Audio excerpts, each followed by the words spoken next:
My name is Camila. I'm from Medellin, Colombia. I'm 24 years old. And 6 months ago, if you had met me, you would never believe I could speak English like this. I used to be the quiet girl, the one who always smiled but never said a word when foreigners came to our cafe. I wanted to talk to them so badly, but my mouth just froze. My heart was full of words I couldn't say. I remember one day at work, a couple from Canada came in. They smiled and said, "Hi, how are you?" My brain went completely blank. I just stood there, smiling awkwardly, until my coworker jumped in to help. That night I went home feeling so small. I thought, how can 3 little words make me feel so stupid? That moment broke me, but also changed me. I decided I was done being silent. That's how my English journey began. At first, I didn't even know where to start. I had tried before, grammar books, apps, boring online classes, but nothing worked. I could understand a few words, but I couldn't speak. I wanted to sound natural, confident, alive. So I started searching for people who actually learned English, not from books, but from life. I found videos, podcasts, stories, and something changed in my mind. English didn't have to be perfect. It had to be real. So I made the promise to myself. For 6 months, English would be part of my daily life. Not something I studied, something I lived. Every morning, I listened to English podcasts while getting ready for work. I didn't understand everything, but I didn't care. I just let the rhythm, the melody of English fill my head. I repeated sentences out loud while brushing my teeth, while walking to the bus. I started talking to myself in English about anything, my plans, my breakfast, even my feelings.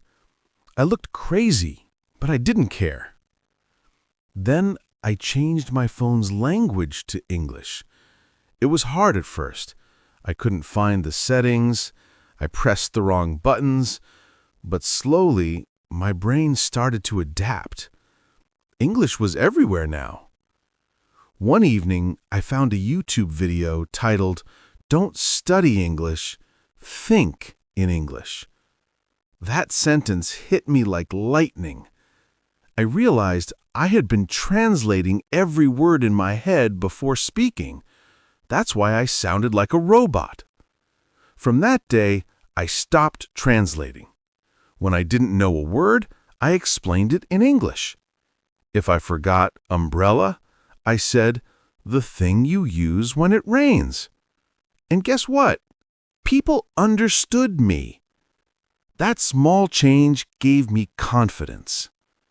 After 2 months, I joined an online English community.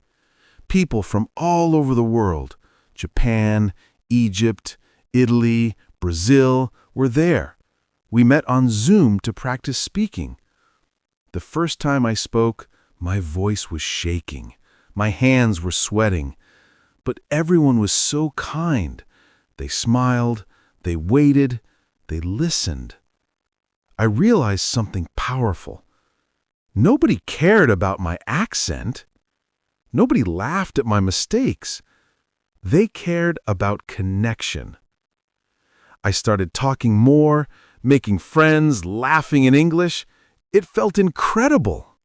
There was one person in the group, a girl named Mia from Korea. She was also shy at first, but we encouraged each other. Every day, we sent voice messages on WhatsApp, practicing together. We corrected each other's pronunciation, we shared vocabulary, we even cried together when we felt tired. She became my accountability partner. 3 months passed, and something magical started to happen. I didn't notice it immediately, but one day my boss asked me to help a tourist who wanted directions. Without thinking, I answered in English, naturally, fluently, with confidence. When the tourist left, my boss looked at me, surprised. "Camila, when did you learn to speak like that?" I smiled and said, "Every day." That was my proudest moment. By the 4th month, I was thinking in English more often than in Spanish. I started journaling in English, writing my thoughts every night.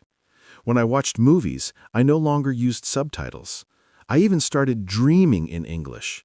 It felt like my brain was opening new doors. But there were still bad days. There were days I wanted to quit. Sometimes I listened to native speakers and thought, I'll never sound like that. Sometimes my grammar was messy. Sometimes I forgot simple words. One time, during a conversation, I said chicken instead of kitchen, and everyone laughed. I went home and cried. But the next day, I laughed too, because mistakes are proof that you're learning. Around month 5, something unexpected happened. My company announced they were opening a new branch in the US, and they needed someone bilingual to help with the transition. My heart started beating fast. I wasn't sure if I was ready, but I applied anyway. During the interview, they asked me questions in English, and I answered. Not perfectly, but confidently. 2 weeks later, I got the job. That's how I ended up in New York City. The first week was overwhelming. So many people, so many accents, so much English. I got lost in the subway twice. I ordered coffee, and the barista asked, "For here or to go?" And I froze again. But then I remembered the girl from Medellin who couldn't say hi. I smiled, took a deep breath, and said, "To go, please." And just like that, I realized how far I had come. Living in the US was like living inside an English movie. Every day was a listening practice. Every conversation was a lesson. I started learning slang, idioms, cultural jokes. I made mistakes, but I learned faster than ever. My friends were from different countries, India, France, Mexico, China, and English was our bridge. Now, after 6 months, I can finally say, I speak English. Not perfectly, but confidently. I still remember the first time I gave a presentation in English at work. My voice was calm, my words flowed naturally. When I finished, my manager said, "Camila, that was amazing." I smiled and thought, you have no idea how hard I worked for this. Learning English changed my life completely. It opened doors I didn't even know existed. It gave me a voice, not just in another language, but in the world. And if you're watching this, I want you to know something. You can do it too. Don't wait for the perfect time.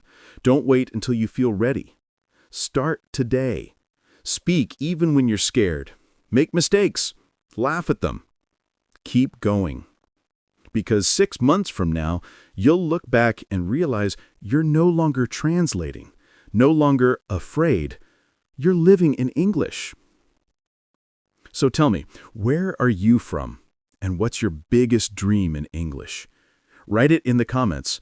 I want to hear your story. And if you want more stories like this, to listen, learn, and grow your English naturally, don't forget to subscribe. Because every week, we share real stories that make your English come alive. Thank you for being here. Remember, confidence isn't born. It's built. One word, one day, one story at a time.